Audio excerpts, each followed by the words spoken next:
Hello students, daily classes में आपका स्वागत है। स्टेनो डेली डोज क्लास 9 आज रहेगी, जिसमें हिंदी इंग्लिश के बारे में अच्छी अच्छी चीज़ें जो आपको एग्ज़ाम में सीधी सीधी देखने को मिल जाएंगी वो हम कवर करेंगे।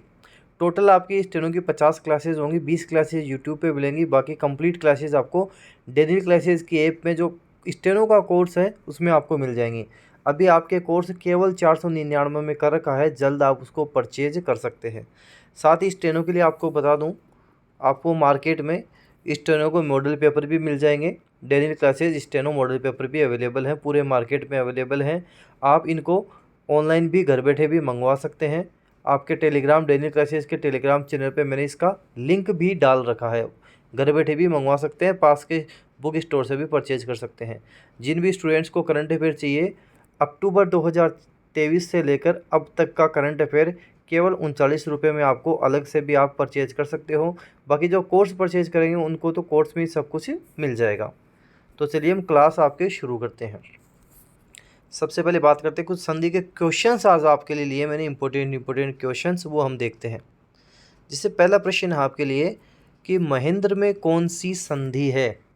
देखो, संधि 3 प्रकार की होती है, स्वर संधि, व्यंजन संधि और विसर्ग संधि, 3 प्रकार की होती है। पूछा है कि महेंद्र में कौन सी संधि है। अब स्वर में भी 5 संधियाँ होती हैं, दीर्घ, गुण, वृद्धि, यण, अयादि। महेंद्र शब्द कैसा बना, महेंद्र महा प्लस इंद्र, ठीक है, इससे शब्द बना। तो ए आ के बाद में अगर ई आए तो ए हो जाता है। जब भी ऊपर एक मात्रा दिखेगी रट लेना गुण संधि है। ऊपर एक मात्रा दिख गई तो गुण संधि है, सीधा सीधा रट लेना। अब पूछा है कि महेंद्र में कौन सी संधि है, तो हमारा उत्तर हो जाएगा स्वर संधि। और एग्ज़ाम में हमारे 2 नंबर पक्के गलत हो जाएंगे। गलत क्यों हो जाएंगे, ध्यान देना।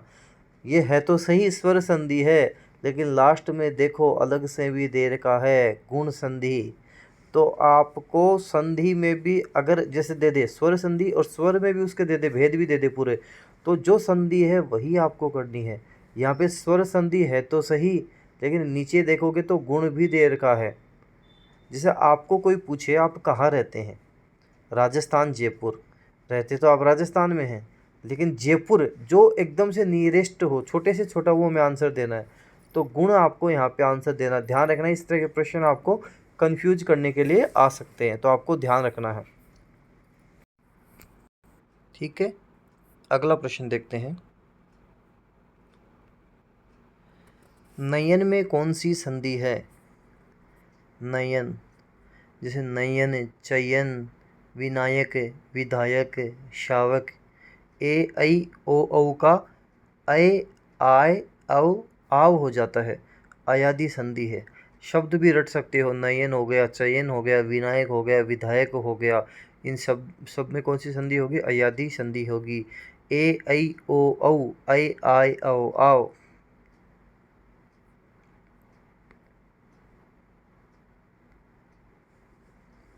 व्यायाम का संधि विच्छेद है। देखो, मैं समझा के आपको बता के थक गया हूँ, फिर भी गलत करते हो तो गलत ही करोगे।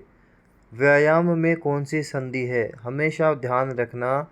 ये आ जाए, वह आ जाए, र आ जाए, यवर, ये वह रे दिख जाए, और इनके पहले कोई आधा शब्द दिख जाए, जैसा आप देख रहे हो आधा वह दिख रहा है, तो इनके पहले कोई भी आधा वर्ण दिख जाएगा आपको, तो समझ लेना यण संधि है। कौन सी संधि है, यण संधि है। और ये संधि विच्छेद कैसे होगा, वी प्लस आयाम से होगा। वी प्लस आयाम से क्या बन जाएगा, ये व्यायाम बन जाएगा। ये वी क्या हो जाएगा, आधा वह बन जाएगा, और ये क्या बन जाएगा, यह बन जाएगा, तो ये व्यायाम शब्द बनेगा। वी प्लस आयाम, व्यायाम कौन सी संधि होगी, यण संधि हो जाएगी, यण स्वर संधि।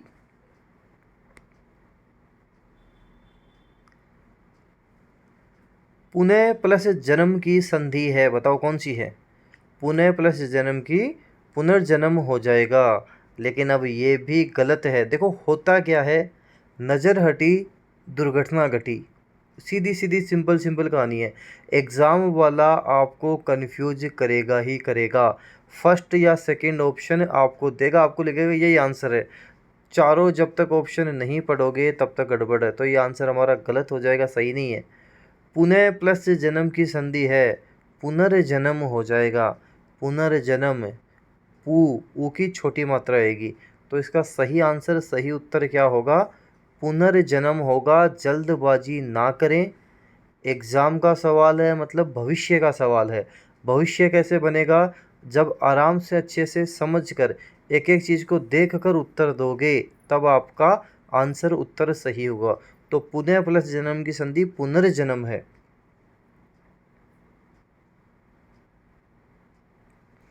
सद्भावना का संधि विच्छेद है। सद्भावना कैसे बनाए शब्द? देखो, मैंने आपको बताया था पिछली क्लास में, बताया था आपको कि अगर कै च ट त प ये ग ज ड़ द ब इसमें बदलेंगे, तो कै च ट त प ग ज ड़ द, और इधर कै च ट त, तो त द में बदल जाता है, ध्यान रखना। तो ये सत प्लस भावना से बना है, ये जो त है ये द में बदल जाएगा, तो सत प्लस भावना से सद्भावना शब्द बन जाएगा, व्यंजन संधि हो जाएगी ये। सत प्लस भावना, सद्भावना।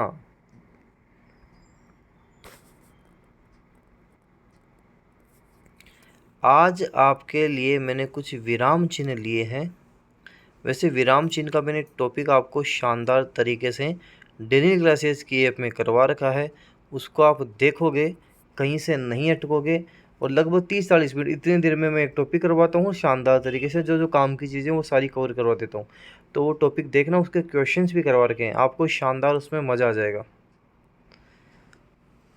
जैसे पूर्ण विराम, फुल स्टॉप, हिंदी में इस तरह से आपको यूज करना है। कोई भी वाक्य खत्म होगा इसके बाद में पूर्ण विराम। एक होता है अर्ध विराम और एक होता है अल्प विराम।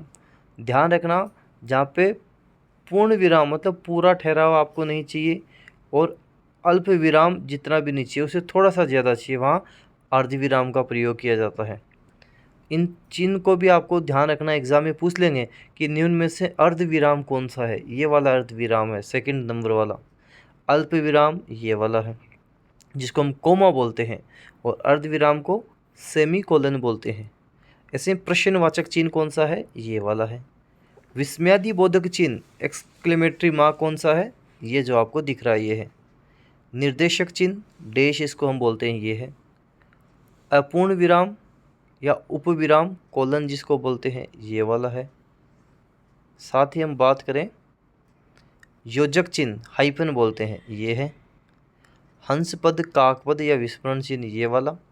अनुवृत्ति चिन्ह रिपीटेशन जिसको हम बोलते हैं, ये वाला है। कोष्टक ब्रैकेट है, प्रतिशत चिन्ह है, और ये समानता सूचक चिन्ह है। ध्यान रखना, जिसमें ये ऊपर के तो 4-5 है ना, इनको तो बार बार एग्जाम से पूछा जाता है। अच्छा, इससे जो जो इम्पोर्टेंट चीज़ है वो सारी मैंने आपको करवा रखी है। वैसे डेली डोज की क्लास में मैं बीच बीच में करवाता रहूँगा इंपॉर्टेंट चीज़ें, लेकिन साथ में एक बार टॉपिक भी आप कवर करोगे ना तो आपको शानदार मज़ा आ जाएगा, आपकी तैयारी के 4 चांद लग जाएंगे। विलोम शब्द, कुछ इम्पोर्टेंट विलोम शब्द हम देखते हैं। जरा यौवन हो जाएगा, जरा का यौवन या यौवन का जरा। जरा हम बोलते हैं जैसे बुढ़ापा को, तो यौवन हो जाएगा। कृपण का दानी हो जाएगा, कृपण कंजूस को बोलते हैं, तो दानी हो जाएगा, कृपण का दानी। धनवान अकिंचन, अकिंचन किसको बोला जाता है? गरीब को बोला जाता है, तो धनवान हो जाएगा। मूक का वाचाल हो जाएगा, जो बहुत बोलता हो वाचाल, तो मूक वाचाल।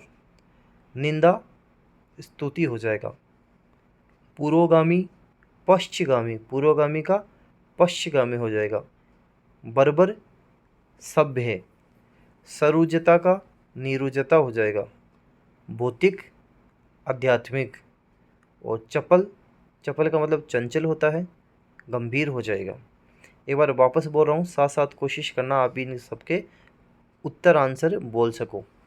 जरा यौवन, कृपण दानी, धनवान का अकिंचन, मूक का वाचाल, निंदा का स्तुति, पुरोगामी पश्चिगामी, बर्बर सभ्य, सरुजता नीरुजता, भौतिक आध्यात्मिक, चपल गंभीर।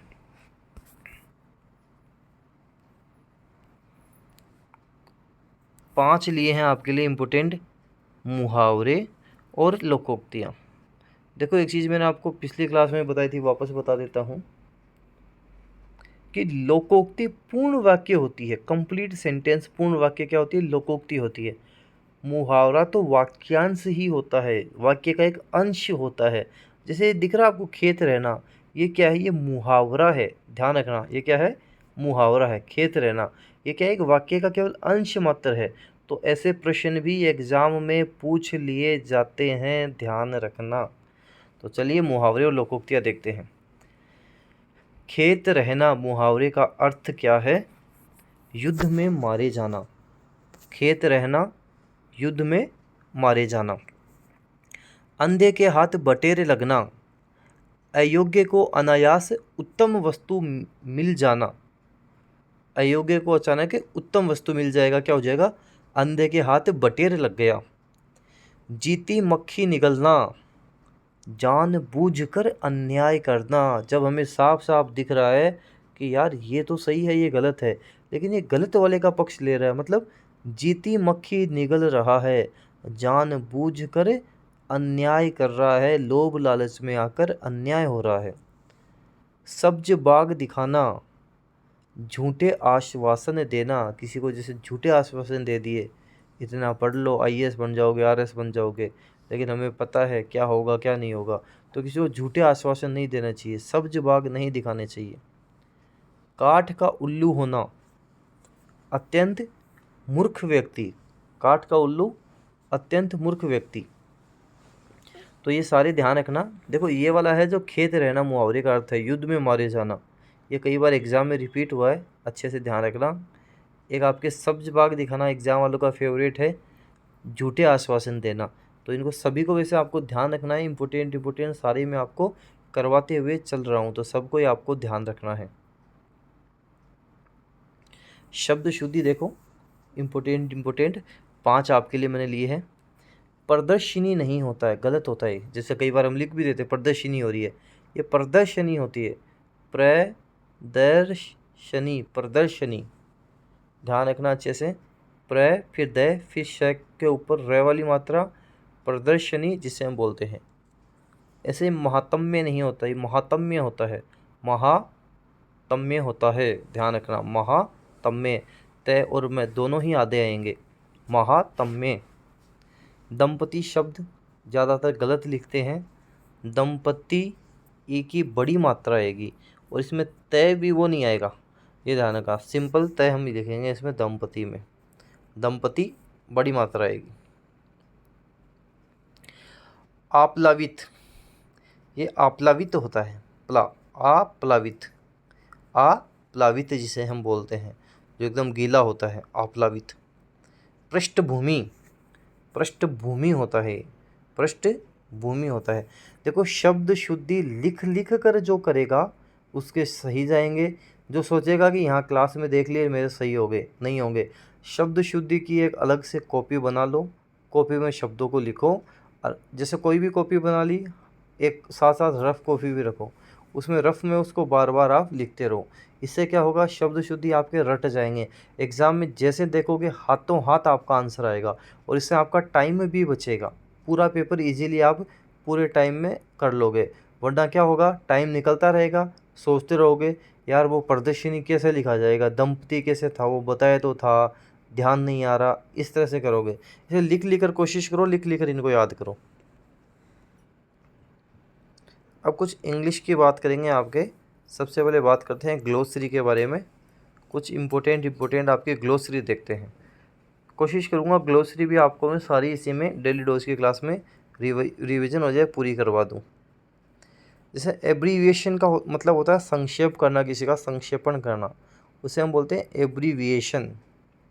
एब्रीविएशन संक्षेप या संक्षेपण जिसे हम बोलते हैं, एब्रीविएशन कहलाता है।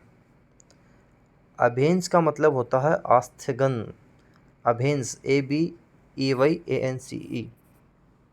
अबोलिशन उन्मूलन या समाप्ति जिसे बोलते हैं, अबोलिशन कहलाता है। एक्यूजेशन, अभियोग। एक्यूजेशन क्या होता है? अभियोग कहलाता है।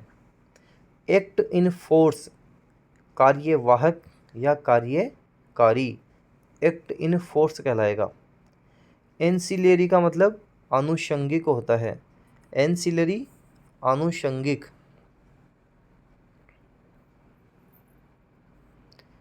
एंटीसीडेंट्स, पूर्वव्रत कहलाता है। एंटीसीडेंट्स, पूर्वव्रत। एंटीसिपेटेड रेवेन्यू, प्रत्याशित राजस्व। एंटीसिपेटेड रेवेन्यू क्या होता है? प्रत्याशित राजस्व होता है। अप्लीकेंट, आवेदक होता है। एज अर्ली एज पॉसिबल, यथाशीघ्र। एज मॉडिफाइड, यथा संशोधित व परिवर्तित। तो एक बार इनको वापस देख लो और एक बार कोशिश करना कि एक बार लिख लो। एब्रीविएशन, संक्षेप या संक्षेपण। अभेंस, आस्थगन। अबोलिशन, उन्मूलन या समाप्ति। एक्यूजेशन, अभियोग। एक्ट इन फोर्स, कार्यवाहक या कार्यकारी। एंसिलरी, आनुषंगिक। एंटीसीडेंट्स, पूर्वव्रत। एंटीसिपेटेड रेवेन्यू, प्रत्याशित राजस्व। अप्लीकेंट, आवेदक। एज अर्ली एज पॉसिबल, यथाशीघ्र। एज मॉडिफाइड, यथा संशोधित व परिवर्तित। प्रीपोजिशंस देखते हैं आपके important. You can not prevent me go to the market. क्या मिस्टेक है, क्या एरर है, वो आपको इसमें बताना है। तो इसमें हम बात करेंगे you can not prevent me. Prevent क्या लेगा अपने साथ? प्रीपोजिशन फ्रॉम लेगा। तो you can not prevent me from आएगा और फ्रॉम के बाद में गो का गोइंग हो जाएगा। You can not prevent me from going to the market सही होगा। प्रीपोजिशन है, नॉर्मली आईएनजी फॉर्म उसके बाद में आती है। I insisted him dash attend the class. तो आई इंस्टिटेड हिम ऑन, क्या आएगा यहाँ पे? ऑन, और उसके बाद में अटेंडिंग द क्लास होगा। अटेंडिंग द क्लास सही होगा, अटेंड की जगह अटेंडिंग होगा। अगला है आई am confident dash win the match. तो यहाँ पे हम बात करेंगे आई एम कॉन्फिडेंट ऑफ होगा और विन की जगह क्या हो जाएगा? विनिंग द मैच हो जाएगा। I am confident of winning the match सही होगा। He succeeded dash pass the examination this time. तो ही सक्सीड के साथ क्या लगेगा? इन लगता है। तो ही सक्सीडेड इन, उसके बाद में passing the examination this time. He succeeded in passing the examination this time. Preposition का टॉपिक भी मैंने करवा रखा है, आप ऐप में जाकर चेक कर सकते हैं, देख सकते हैं। अगला है ही was neither ashamed dash not sorry for his misbehaviour. He was neither ashamed of होगा। असेम्ड क्या लेगा अपने साथ में? ऑफ लेगा प्रीपोजिशन। यहाँ पे he was neither ashamed of nor sorry for his misbehaviour. तो यहाँ पे हम ऑफ लगाएंगे। Please listen and reflect dash this topic afterwards. Please listen and reflect this topic afterwards. Please listen to, listen के साथ क्या आता है? टू आता है। And reflect this topic afterwards, तो लिसन हमेशा टू लेगा अपने साथ में।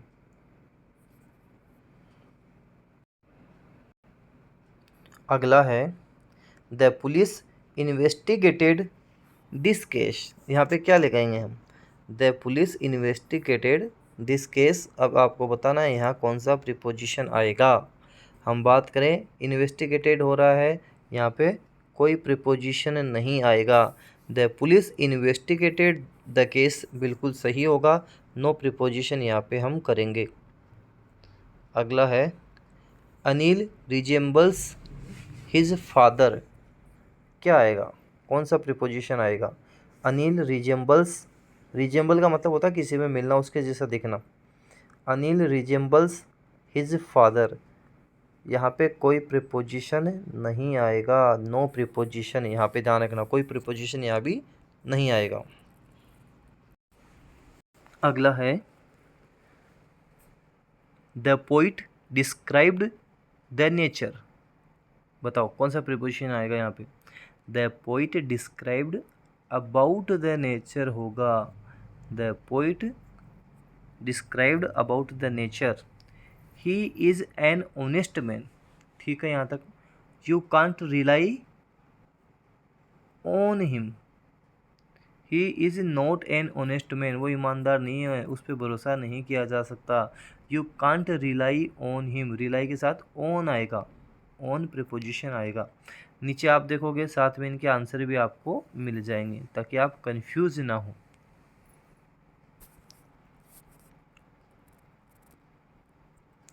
अब आपके बात करते हैं इंग्लिश में वोकेब के बारे में, इम्पोर्टेंट कुछ वोकेब्स हम देख लेते हैं।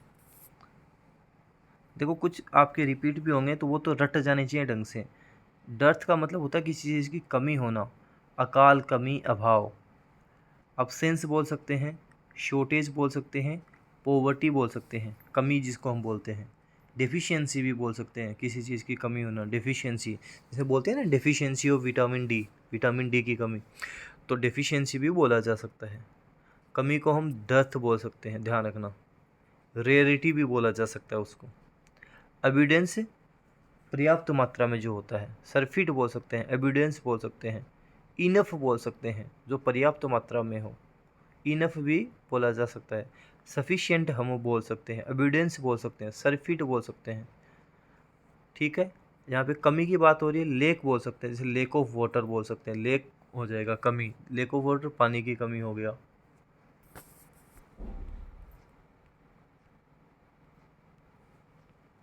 कंसील का मतलब छिपाना या गुप्त रखना, कंसील जिसको हम बोल सकते हैं। ब्यूरी बोल सकते हैं, डिस्गाइज बोल सकते हैं, हाइड बोल सकते हैं, ऑब्सक्यूर बोल सकते हैं। और एंटोनिम्स विलोम शब्द क्या हो जाएगा? रिवील कर देना, एक्सपोज कर देना, डिस्क्लोज कर देना। रिवील, एक्सपोज, डिस्क्लोज हो जाएगा। ब्रिटल का मतलब होता है जो आसानी से टूट जाए, एकदम ब्रिटल कोई।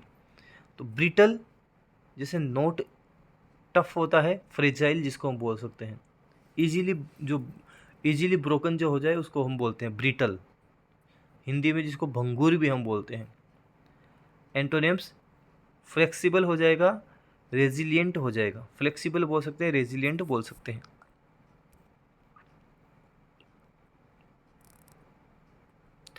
अब्सटेन किसी चीज़ से बचे रहना, जैसे अब्सटेन फ्रॉम स्मोकिंग, स्मोकिंग से बचना, पृथक रहना।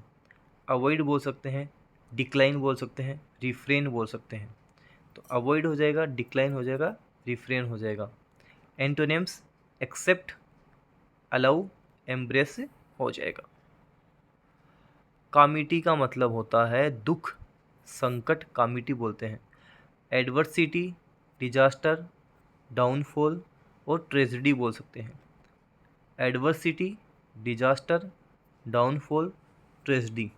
देखो कई स्टूडेंट्स हैं जो मैसेज भी कर रहे हैं, कई हैं जो कॉल आ जाते हैं, कई जैसे अभी स्टूडेंट हैं जिनकी जॉब लग चुकी है, उनके कोई जैसे रिलेशन में है या वो खुद स्टूडेंट्स हैं, वो पूछते हैं कि जो वोकेब है, मतलब इंग्लिश में जो सबसे बड़ा इश्यू वोकेब का ही है कि वोकेब याद नहीं होती है। देखो मैं बताऊँ, वोकेब किसी के याद नहीं होती है। इसको आप जब तक लिख लिख कर नहीं करोगे, टाइम नहीं दोगे, लेकर नहीं बैठोगे, तब तक इसमें दिक्कत आएगी आएगी, समस्या आएगी आएगी, ध्यान रखना। एंटोनिम्स की बात करें, एडवांटेज हो जाएगा, फेवर हो जाएगा, मिरेकल हो जाएगा और क्रिएशन हो जाएगा। एब्रीविएशन का मतलब होता है किसी चीज़ को संक्षिप्त करना, उसे एब्रीविएशन बोलते हैं, एब्रीविएट बोलते हैं। तो एब्रीविएट है ये, संक्षिप्त करना। Abridge, condense, shorten. अब्रिज बोल सकते हैं, कंडेंस बोल सकते हैं, शॉर्टन बोल सकते हैं। लेंथन हो जाएगा, एक्सपेंड हो जाएगा, एलोंगेट हो जाएगा, एंटोनिम्स की बात करें तो।